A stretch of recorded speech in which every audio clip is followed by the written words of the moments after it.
Madame, Monsieur, bonsoir et merci de nous rejoindre sur Polynésie la Première. Voici les titres de votre journal. Pas encore de stade 4 de l'épidémie pour la Polynésie, mais les rassemblements de plus de 10 personnes restent interdits. La prévention sera accentuée dans les quartiers propices à la propagation du virus. Et ce sont les personnes à risque comme les dialysés qui doivent en priorité redoubler de vigilance en cette période de forte contamination. Ils sont 600 en Polynésie française.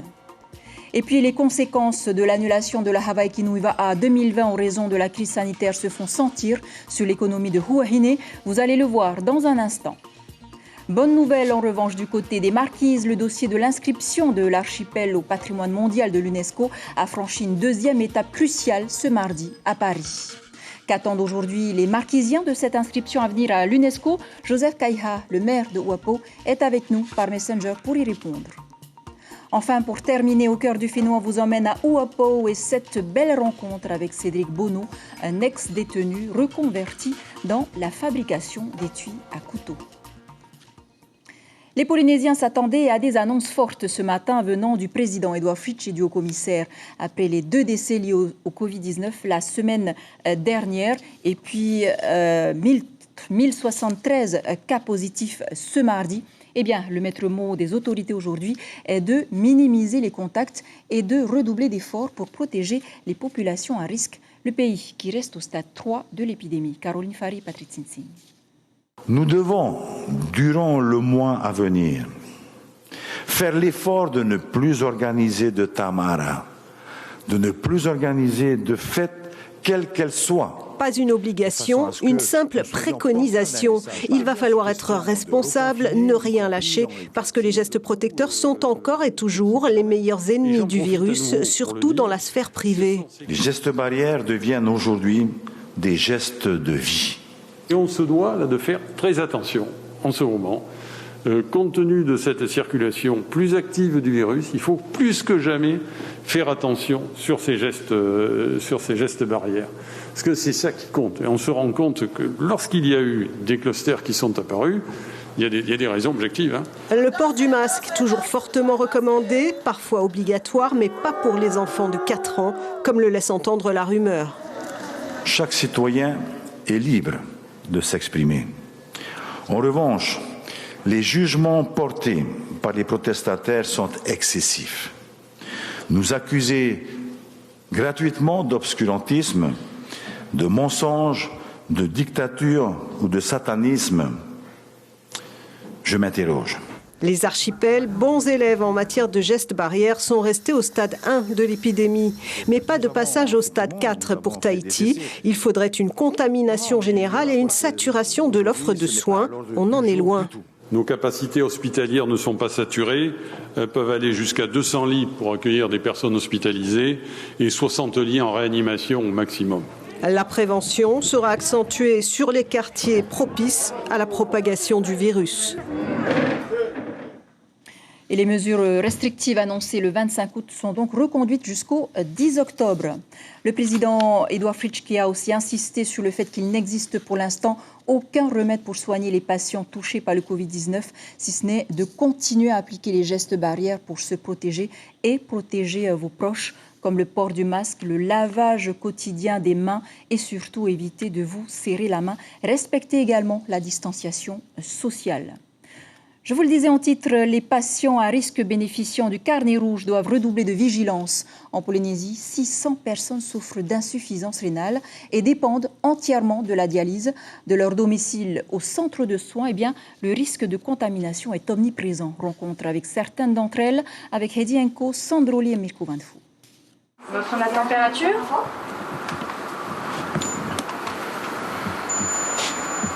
Est-ce que tu tousses à la maison? Identifiées comme plus fragiles, les personnes dialysées font partie de celles qui doivent faire un peu plus attention. Mais pas de panique, ce sont des patients qui ont appris à être prudents. 36,9. Non, il n'y a pas de problème avec moi, autant que dialysé, parce que c'est obligatoire au masque et ici on est protégé. Et je remercie aussi nos transporteurs qui viennent nous chercher et qui nous ramènent aussi. Parce que là, c'est pas facile aussi pour nous. Des moments, on n'a pas envie de venir parce que c'est vieux, mais Si tu veux vraiment vivre, hein, il faut vivre avec cette maladie aujourd'hui. Ici, ce sont près de 90 patients qui viennent 2 à 3 fois par semaine et passent 3 à 4 heures sur ces machines méticuleusement désinfectées. Quand le patient est parti, on commence par nettoyer la machine de dialyse, le fauteuil quand il est bien sûr plus là, et les surfaces proches du patient avec un produit désinfectant bactéricide. Je crois comme la plupart des gens d'ici, hein, comme nous, en tant que dialysés, on est plus vulnérables, on va dire, par rapport aux autres. Hein. Comme on est malade, du coup, moi, je fais attention aux gestes de mesure, hein, de sécurité. Dans le doute, si quelqu'un présentait les symptômes du coronavirus, un espace est aménagé au sein de cette structure. Donc voici la zone dédiée au cas où un patient présenterait un symptôme Covid ou celui-ci aurait été exposé à une personne Covid-19. Donc, il est isolé ici pour éviter justement la transmission du virus ou pour protéger les autres patients. Puis il est examiné par un médecin. Et si le patient était en effet confirmé positif, il serait alors orienté vers le CHPF afin de continuer ses dialyses dans un environnement isolé, plus adapté. Voilà, et si toutefois vous avez des doutes sur votre état de santé, appelez le 40 45 50 00 ou le 15 uniquement en cas d'urgence. Et les dommages collatéraux du coronavirus sur l'économie des îles sous le vent sont incalculables. Outre le tourisme impacté, l'annulation de la Hawaii Kinui Va'a cette année est un coup dur pour toutes les entreprises des 4 îles des Raromatai, surtout Huahine, d'où le top départ de la course est donné chaque année. Jacques Damour et Ina Survino. En cette période de l'année, l'île vit habituellement en pleine ébullition car les préparatifs de la Hawaii Kinui occupent les esprits. Seulement voilà, l'annonce de l'annulation de l'édition 2020 a eu pour objet de gripper toute une économie de l'île. À mon échelle, je ne suis pas vraiment touché. À mon échelle, je ne suis pas touché. Il y en a qui aiment vivre une vie tranquille. Mais ceux qui ont préparé, par contre, c'est peut-être difficile pour eux à ce moment-là. Ça peut être les grands hôtels, ça peut être même les petits, tous les petits. Et il y a des familles qui n'ont pas de revenus. Pour eux, Hawaii Kinui, c'est vraiment quelque chose aussi. Il ne faut pas oublier, c'est 3-4 jours de préparation. Pour eux, c'est programmer une rentrée d'argent pour la famille à ce moment-là. Le secteur primaire n'est pas le seul à être impacté. Les acteurs économiques de l'île de départ de la grande compétition de Va'a sont eux aussi concernés. Il est vrai que lorsque le tourisme tousse, l'économie se retrouve malade. Moi, ça fait plus de 15 ans en fait que je reçois des clubs, comme Shell, comme EDT. Là, depuis 10 ans, c'était EDT qui venait. Et donc cette année, ils ne viendront pas. J'avais l'habitude également de recevoir le club de Red Bull. Bon, ça a un impact économique et puis ça a un impact également par rapport à mes employés qui ce sera une période creuse en fait. Je sais que c'est la période des vacances et donc pendant cette période-là, il faut essayer de trouver d'autres clients. À l'Office du tourisme, la 3e adjointe au maire s'est résignée. L'annulation de cet événement sportif lèse pas moins de 300 familles sur les 6000 habitants que compte Huahine.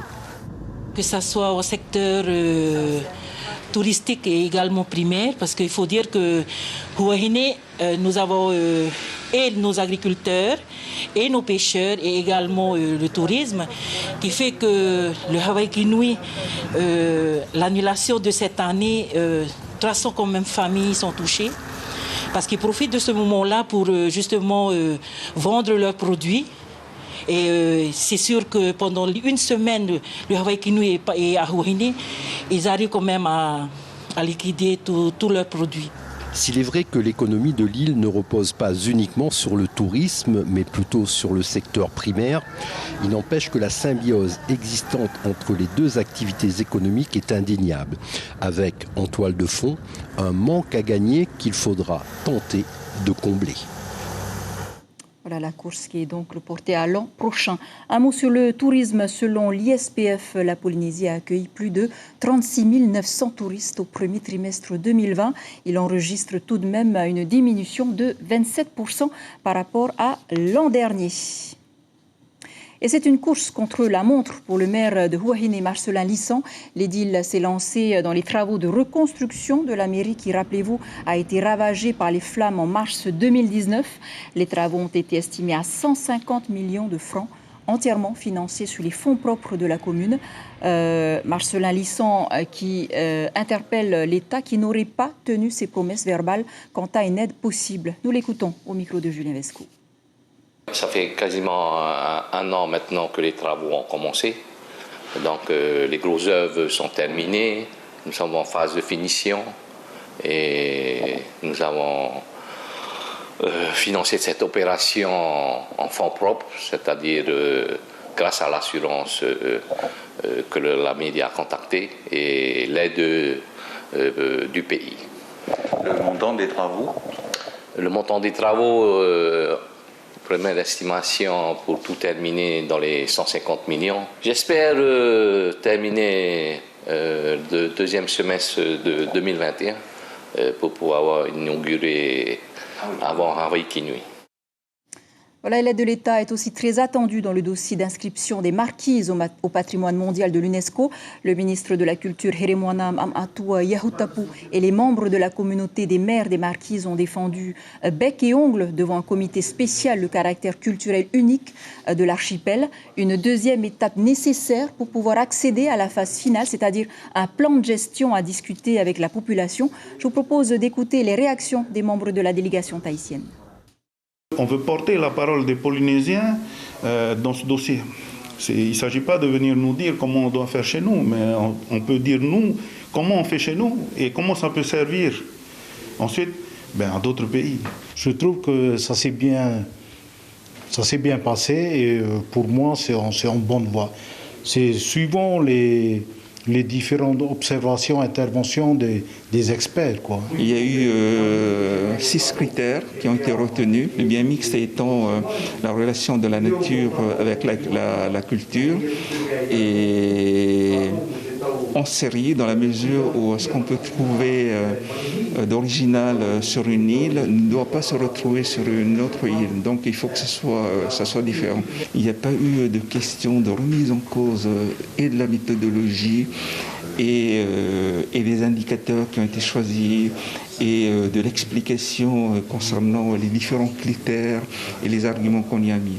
Ce sont des questions subsidiaires ou annexes. Donc on peut avoir le sentiment que le fond du dossier a pu satisfaire le comité des biens français.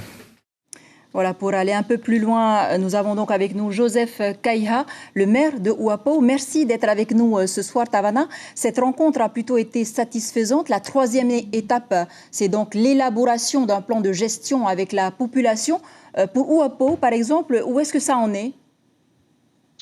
Enfin, pour l'instant, on n'y est pas encore, mais on va attendre le retour de Fatreha ou Heremouana et de Hakaiki Benoît. Il y aura certainement dans les prochaines semaines une réunion au niveau de la CODIM pour voir de quelle manière est-ce qu'on mettra en place des comités de gestion, justement pour essayer de voir cette gestion, je dirais, partagée entre tous les acteurs économiques de l'archipel des Marquises et surtout la population, qu'elle soit partie prenante dans la gestion des différents sites culturels et aussi bien que naturels.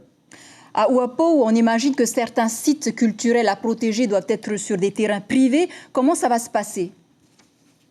Enfin, les choses ont été décidées en fonction de l'environnement de chaque île. Et nous l'avons entendu également par rapport aux propos de notre Tuka Edgar. Donc, il ne faut pas qu'il y ait des sites qui se répètent et dans les mêmes situations d'une île à l'autre.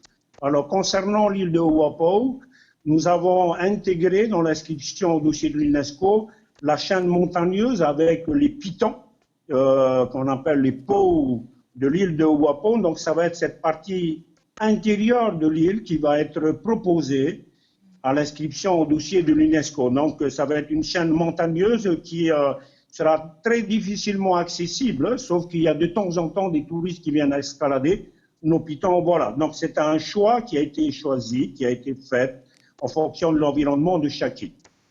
Alors, avec la population, vous avez commencé à en discuter pour savoir comment ça va se passer, le plan de gestion, par exemple ? Si je peux vous rappeler, c'est un cheminement qui a été très très long. Donc il y a eu déjà plus d'une dizaine d'années des réunions qui ont été tenues dans le lancement de ce dossier. Donc année par année, les choses se clarifient. Donc ça va être la prochaine étape avec le retour de Fatreha ou Hekaïti Benoît, président de la CODIM, comme je venais de dire. Donc c'est la mise en place des comités de gestion qui va être géré au sein de la CODIM. Et cette approche partagée avec toute la population marquisienne, surtout des sites qui ont été retenus ou proposés dans chaque île et dans chaque bout de caillou de notre archipel. Alors, comme vous le disiez, l'inscription des marquises à l'UNESCO est un dossier qui remonte aux années 90, défendu au départ par Lucien Kimitete. Aujourd'hui, c'est un long chemin parcouru. Cela représente quoi pour vous? Ça représente un travail qui va, on l'espère, qui va aboutir d'ici peut-être 2 ans, parce qu'il y a encore du travail à faire. Donc c'est un long cheminement. Et ce que je peux retenir derrière tout ça, c'est la beauté de l'archipel des Marquises. Je pense qu'il y a quelque chose à favoriser, à valoriser en matière de développement économique. C'est pour ça que la CODIM souhaite à chaque fois des discussions avec la Polynésie de mettre en place un plan de développement. Le SAGE en est. On est pour justement aménager le transport aérien, maritime, d'organiser le déplacement des personnes, le coût du transport, mais tout ça va dans le sens, si jamais un jour le dossier de l'UNESCO concernant les Marquises aboutira, mais ça va être, je dirais, ça va être une joie partagée avec toute la Polynésie, tout comme le site Taputa Puntea des îles Sullivan. Maro Rumete et Joseph Kaiha, merci. Je rappelle que le dossier a séduit ce mardi le comité des biens français à Paris. Cette enquête de grande envergure maintenant lancée par France Télévisions pour connaître les attentes du public vis-à-vis de l'audiovisuel. Il s'agit d'inviter les téléspectateurs à participer à l'enquête sur le web et à donner leur avis sur ce qu'ils attendent de la télé de demain. Le reportage. Les médias publics, ce sont les vôtres. C'est un clip que vous voyez régulièrement depuis quelques jours sur toutes les antennes des télévisions publiques. Ce n'est pas un sondage, mais une consultation citoyenne. C'est ici, au département stratégie de France Télévisions, qu'elle a été décidée. En 2018, vous aviez déjà été sollicité. L'idée, c'est de ne pas repartir d'une page blanche, puisqu'on a cette expérience des 2 ans, mais de pouvoir affiner les questions que l'on pose au public, et puis surtout actualiser ce que l'on avait compris il y a 2 ans au regard de la crise que l'on traverse actuellement. Les attentes vis-à-vis des médias publics ont changé. Cette année, le principe est le même.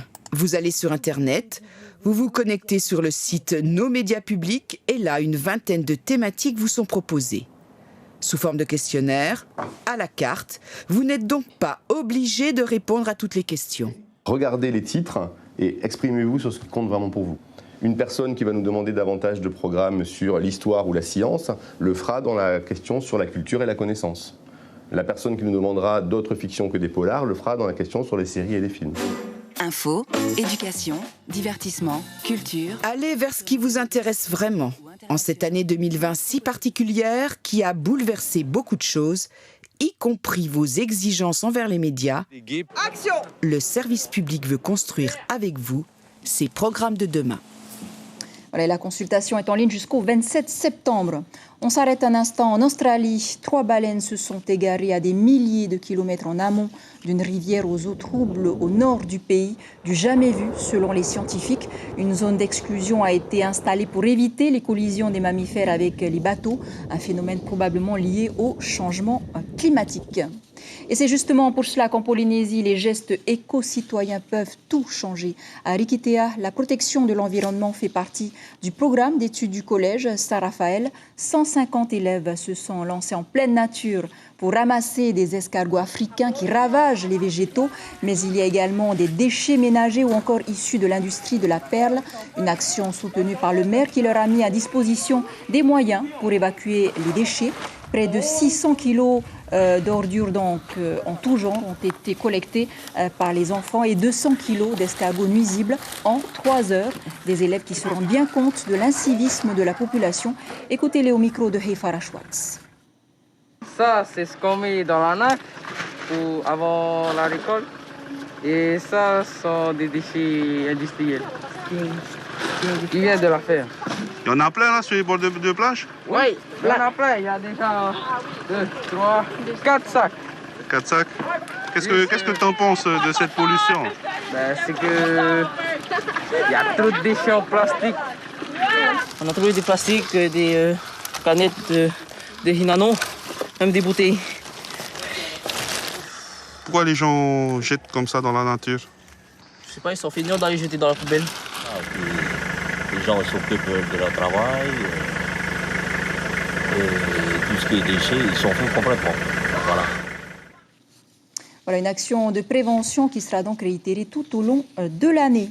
Avant de passer à notre rubrique au cœur du Fénois, il sera question de nos richesses culturelles demain. Dans l'invité Café en radio, Vaiana Giro viendra parler du festival Fa'aiho qui débute demain à la Maison de la Culture. Et comme promis, au cœur du Fénois nous emmène ce soir sur l'île de Marquisienne de Ouapou. Cédric Bonneau, un ex-détenu, nous dévoile ce soir un savoir-faire ancestral de son île, la confection d'étuis en couteaux en cuir. Un accessoire très prisé par les chasseurs. C'est le portrait de ce journal. Il est signé Lionel Dehamona. Nous sommes à Hakahao avec Cédric, un artisan polyvalent qui confectionne divers objets, notamment un accessoire très connu des Marquisiens.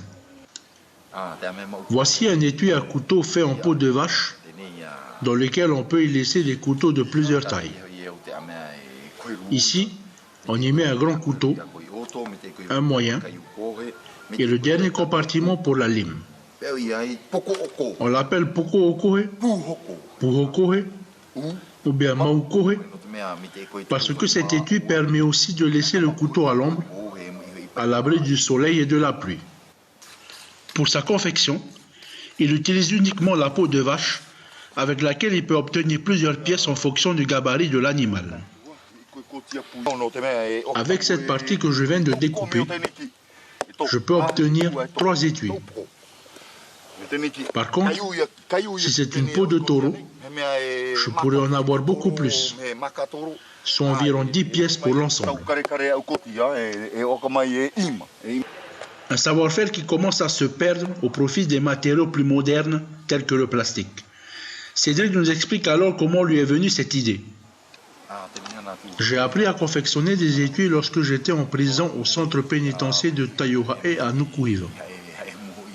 Il y avait un monsieur d'un certain âge qui y était et qui en fabriquait. À cette époque, je pensais qu'il n'y avait plus, voire peu de personnes qui savaient réaliser des étuis à Ouapou. C'est alors que je lui ai demandé de m'apprendre. Une fois que j'aurai purgé ma peine, je pourrai en fabriquer et vendre afin de subvenir à mes besoins. Avec la crise sanitaire, il essaie tant bien que mal d'écouler ses étuis. Les premiers clients sont de Hakahao, ou plus généralement de Ouapou.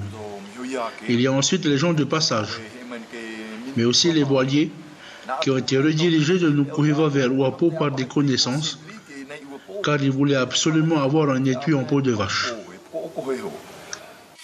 En attendant des jours meilleurs, Cédric pourra se retourner vers l'artisanat classique, mais aussi la pêche. Voilà une belle reconversion pour Cédric et un bel exemple à suivre. Et c'est ainsi que s'achève ce journal dont je vous rappelle l'information principale. Pas encore de stade 4 de l'épidémie pour la Polynésie, mais les rassemblements de plus de 10 personnes restent interdits. Les discothèques restent fermées jusqu'au 10 octobre. La prévention contre le Covid-19 sera aussi accentuée dans les quartiers propices à la propagation du virus. À la une de vos quotidiens, demain, la dépêche titre Covid, alerte sur la sphère privée. Tahiti Info, le procès des magouilles de l'équipement. Voilà pour l'essentiel de l'actualité. Merci de nous rester fidèles. 5h30, vos infos radio. Très belle nuit sur la première. À demain.